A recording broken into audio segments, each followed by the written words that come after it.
In my last video, I showed you how to calculate the cash flow on a rental property.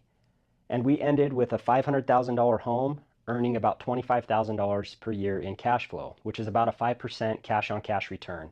Some of you may have looked at that number and thought, that's it, I can get that in a CD. Here's what that number doesn't show you. Cash flow is only one of multiple ways that owning a rental property builds wealth. And honestly, it's usually not the biggest one. So I wanted to walk you through a few other ways that owning a rental property will build wealth. Number one is appreciation. Real estate typically goes up over time.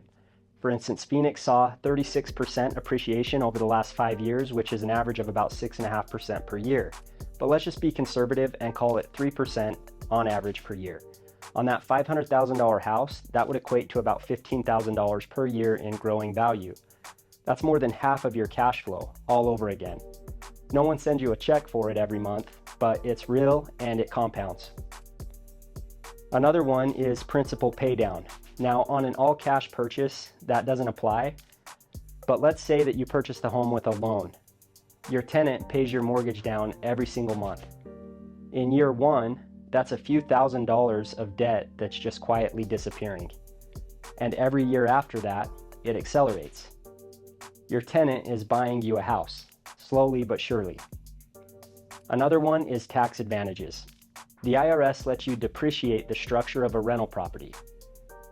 On our example, a $500,000 house, that's roughly $14,000 to $15,000 in deductions every year, which means you wouldn't pay income tax on a large portion of that $25,000 cash flow.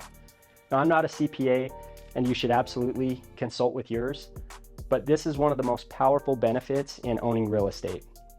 So let's run the math. 5% cash flow, plus an average of 3% appreciation, plus income that the IRS lets you shelter, that boring 5% property is actually earning you closer to 8% or more. And that's on the all-cash version. If you were to add a loan to it, then the return on your actual dollars invested goes even higher. But here's the catch. As your property appreciates and your loan pays down, your equity grows. And your return on that equity shrinks. A property that was a great buy 10 years ago might be a lazy asset today. It's a great house with the wrong amount of money sitting in it. That's called return on equity.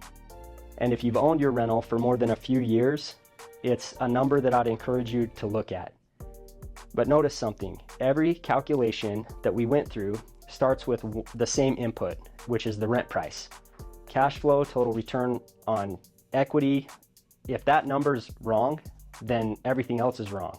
So if you own a rental property in the Phoenix metro area, we'll run a free rental analysis for you and tell you what your property will truly rent for in today's market. I've included the link in the description below.